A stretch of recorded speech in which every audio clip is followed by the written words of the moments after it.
Assalamualaikum warahmatullahi wabarakatuh. Perkenalkan, nama saya Putri Yulia Agustin dari D3 Keperawatan. Di sini saya akan mempresentasikan hasil makalah agama saya.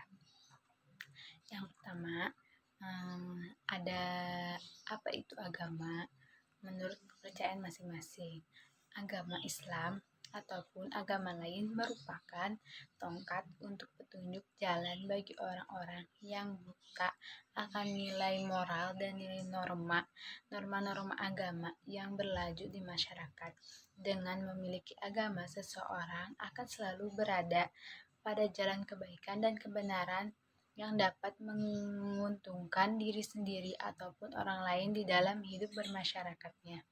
Agama adalah segalanya bagi kehidupan manusia, karena agama adalah tiang dari segi tiang di dunia yang jika tiang itu runtuh maka manusia berada pada kerugian. Berikut adalah fungsi agama dalam kehidupan.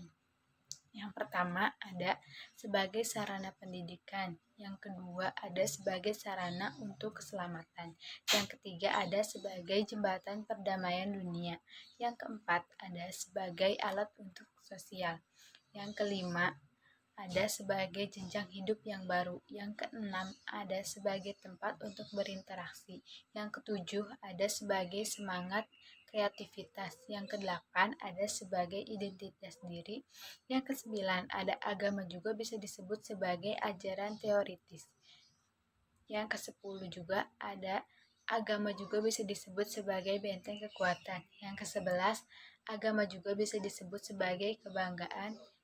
Dan pentingnya agama bagi kehidupan, agama dapat mempersatukan perbedaan kultur dalam masyarakat yang majemuk. Agama sangat penting dan sangat berperan dalam membentuk dan membangun tatanan masyarakat menjadi lebih teratur, terarah, dan lebih maju, karena ajaran agama mampu menciptakan kerukunan kultur dan memperbaiki kualitas pergaulan pada orang-orang yang memiliki perbedaan agama pada masyarakat yang majemuk, agar senantiasa hidup berdampingan tanpa ada rasa iri, dengki, merasa paling benar, dan yang lain-lain. Nah, yang dimaksud di sini agama adalah tiang kehidupan. Seseorang yang tidak mempunyai agama apapun, maka hidupannya akan dipenuhi dengan keraguan, cenderung suka dengan jalan kemaksiatan dan perbuatan-perbuatan yang merugikan orang lain. Tanpa agama, seseorang tidak akan mempunyai sesuatu yang selalu mengajaknya untuk berdoa, bersyukur, menyesali perbuatan, dan memohon pengampunan pada Tuhan yang diyakininya dapat menolongnya merubah jalannya yang menjadi baik. Dan agama adalah tiang dalam berpikir. Seorang yang tidak memiliki agama, maka akan sulit baginya untuk mengerti dan memahami cara menghormati perbedaan kita dengan orang lain. Sulit bisa menghargai ibadah orang lain dan sulit untuk menyayangi orang-orang yang butuh bantuan. Tanpa agama, kita tidak perlu berpikir jernih karena jalan kebaikan. Dan agama adalah tiang yang dalam berperilaku. Tanpa agama, seseorang tidak bisa berperilaku baik pada masyarakat karena agama yang selalu mengajarkan kebaikan. Dan agama adalah tiang dalam mengambil keputusan. Agama selalu mengajarkan hal-hal kebaikan agar manusia selalu berada dalam kebenaran dan tidak melakukan hal-hal yang dilarang yang sebenarnya bisa berdampak buruk bagi orang lain. Jika hidup saling rukun, saling menghormati, dan tidak saling menyakiti, maka hidup bermasyarakat akan selalu terasa damai, aman, dan mudah dalam mengambil keputusan ketika sedang bermusyawarah. Dan agama adalah tiang negara. Sebuah negara yang sangat maju tidak akan berarti apa-apa jika warga negara tidak memiliki agama, karena tanpa agama manusia dengan manusia lainnya akan mudah terpancing dengan hal-hal yang dapat memecah belah persatuan. Seseorang yang tidak berdamai mudah terhasut, mudah diperdaya, dan mudah terpancing. Seseorang yang tidak beragama. Dan yang kedua ada Akhlak terpuji. Apa itu akhlak terpuji? Akhlak terpuji adalah perbuatan yang dibenarkan oleh agama, Rasul, dan Allah. Berakhlak dengan akhlak yang disyariatkan dalam Islam diantara jujur, amanah, bertanggung jawab, menjaga kesucian, malu, berani, hidup rukun, dan tolong menolong. Dan apa itu homer? Homer adalah minuman keras yang dibuat dari kurma dan anggur. Homer karena homer memabukkan, homer dilarang dan hukumnya haram. Larangan minum homer diturunkan secara bertahap karena minuman ini sudah kebiasaan mendarah daging sejak zaman jahiliyah. Seperti yang tertuang di dalam firman Allah, Bismillahirrahmanirrahim. Launaka maza yunfikuna kullu. Khamar dalam Islam adalah minuman yang haram berdasarkan Al-Quran, As-Sunnah, dan Ijma. Hadis tentang khamar dan judi tertuang dalam surat Al-Baqarah ayat 219 yang berbunyi, Bismillahirrahmanirrahim.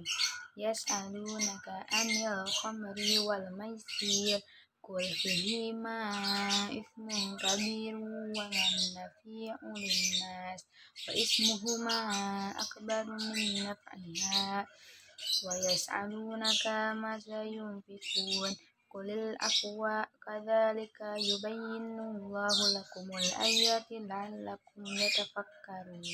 Shadaqallahul Azim. Yang artinya mereka menanyakan kepadamu tentang homer dan judi. Katakanlah, pada keduanya terdapat dosa besar dan beberapa manfaat bagi manusia, tapi dosanya lebih besar daripada manfaatnya, dan mereka menanyakan kepadamu tentang apa yang harus mereka infakkan. Katakanlah, kelebihan dari apa yang diperlukan. Demikian Allah menerangkan ayat-ayat kepadamu agar kamu memikirkan. Seperti yang sudah ada di dalam Al-Quran, maka kita tidak boleh meminum minuman yang haram, yang tidak boleh yang dilarang oleh Allah Subhanahu wa Ta'ala. Yang kedua ada aborsi. Aborsi adalah perbuatan haram yang dilarang Allah, karena aborsi telah merusak ciptaan Allah. Aborsi juga merupakan realitas sosial yang mengejala di kalangan masyarakat. Maraknya praktik aborsi dalam masyarakat mengakibatkan kecenderungan adanya pergeseran nilai di mana fenomena tersebut dianggap sebagai suatu yang lumrah. Ironisnya, aborsi mendapatkan justifikasi oleh beberapa kalangan, antara lain bahwa aborsi dianggap sebagai salah satu bentuk otonomi perempuan atas tubuhnya. Aborsi merupakan bagian dari hak reproduksi. Hal ini berarti bahwa perempuan memiliki hak untuk mendapatkan pelayanan aborsi dari kasus tidak aman menjadi aman. Lebih dari itu, hak reproduksi yang terkualifikasi dalam instrumen hak asasi manusia semakin memuluskan praktek aborsi dan memperuncing kompleksitas dampak-dampaknya. Dijelaskan dalam hadis yang artinya, sesungguhnya tiap-tiap kalian ditumpukan penciptaannya dalam rahim ibunya selama 40 hari berupa nutfah, kemudian menjadi alaqah segumpal darah, selama itu juga lalu menjadi mudghah segumpal daging, dan selama itu juga kemudian diutuslah malaikat untuk meniupkan roh kepadanya, lalu diperintahkan untuk mencatat 4 perkara, yaitu amal, azab, rezeki, celaka, dan atau bahagia, lalu ditiupkan roh. Muttafaqun alaih. Dan yang ketiga ada akhlak terpuji yang berhubungan dengan kesehatan.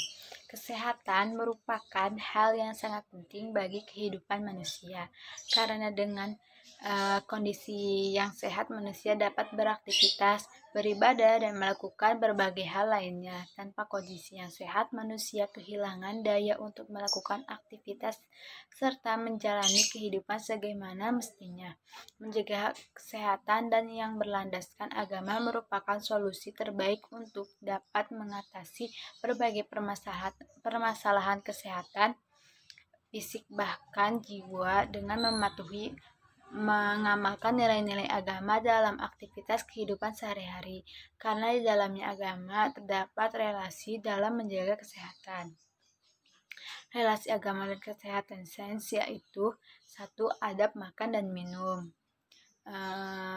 Di dalam hadis disebutkan yang artinya di dalam agama makan dan minum berdiri dilarang sesuai dengan hadis Nabi. Abu Hurairah juga meriwayatkan bahwa Nabi bersabda, "Janganlah seseorang dari kalian minum sambil berdiri.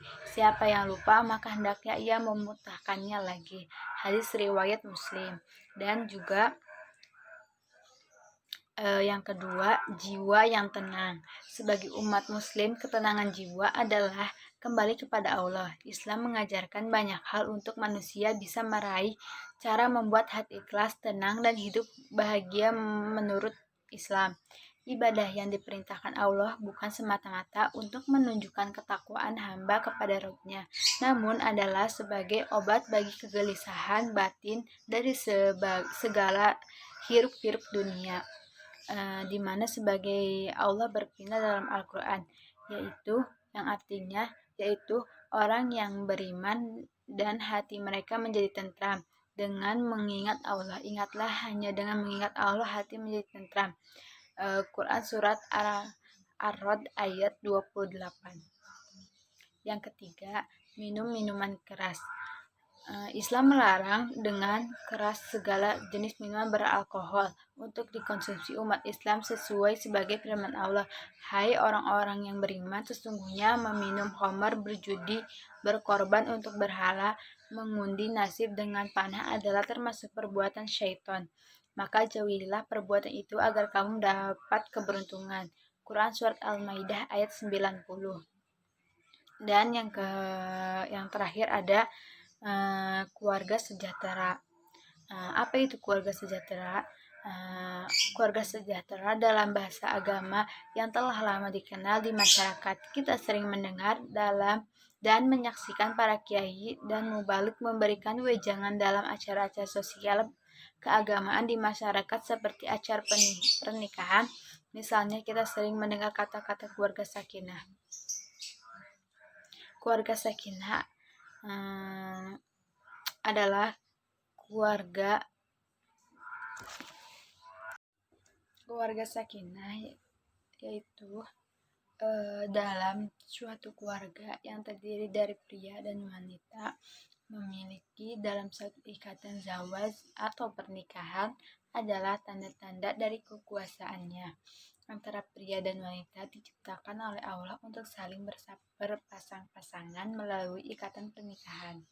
Sebagai pasangan istri yang terikat dalam suatu pernikahan akan mencapai kebahagiaan, hubungan kebutuhan kejiwaannya, dan menjadi kebutuhan utama yaitu kuatnya rasa saling mencintai, saling menyayangi, menghormati, dan saling menghargai antara satu dengan yang lainnya secara langgeng dan istiqomah. Dan ada yang berarti ketika aku mulai mencintainya karena Allah akan menghadirkan kenikmatan dalam berumah tangga. Dan keluarga sakinah juga tertera dalam Al-Quran, Quran surat Ar-Rum ayat 21, yang artinya, dan di antara tanda kekuasaannya ialah dia menciptakan untukmu istri-istri dari jenismu sendiri supaya kamu cenderung dan merasa tentram kepadanya, dan dijadikannya di antaramu rasa kasih dan sayang. Sesungguhnya pada yang demikian itu benar-benar terdapat tanda-tanda bagimu kaum yang berpikir. Makna keluarga yang sakinah. Sakinah berasal dari bahasa Arab yang artinya adalah ketenangan, ketentraman, aman, dan damai. Lawan kata dari ketentraman atau ketenangan adalah kegoncangan, keresahan, dan kehancuran. Sebagaimana kata tersebut, keluarga sakinah berarti keluarga yang di dalamnya mengandung ketenangan, ketentraman, keamanan, dan kedamaian antara anggota keluarganya. Keluarga yang sakinah berlawanan dengan keluarga yang penuh keresahan, kecurigaan, dan kehancuran. Keluarga yang di dalamnya penuh perkelahian, kecurigaan antar pasangan, bahkan berpotensi terhadap adanya fisik atau konflik yang berujung perceraian. Ketidakpercayaan adalah salah satu aspek yang membuat gagal keluarga sakinah terwujud.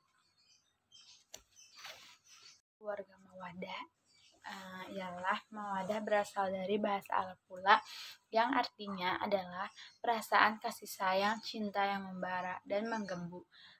Mawadah ini khususnya digunakan untuk istilah perasaan cinta yang menggembu pada pasangannya. Dalam Islam, mawadah ini adalah fitrah yang pasti dimiliki oleh manusia. Muncul perasaan cinta yang menggembu ini karena hal-hal yang sebabnya bisa dari aspek kecantikan atau ketampanan pasangannya, moralitas, kedudukan, dan hal-hal lain yang melekat pada pasangannya atau manusia ciptaan Allah.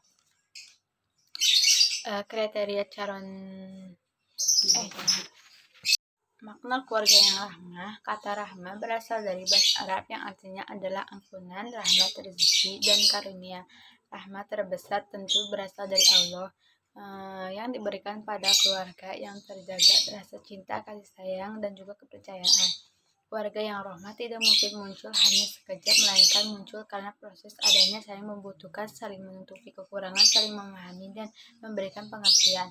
Rahmat atau karunia dan rezeki Allah dalam keluarga adalah karena proses dan kesabaran suami istri yang membina rumah tangganya serta melewati pengorbanan juga kekuatan jiwa.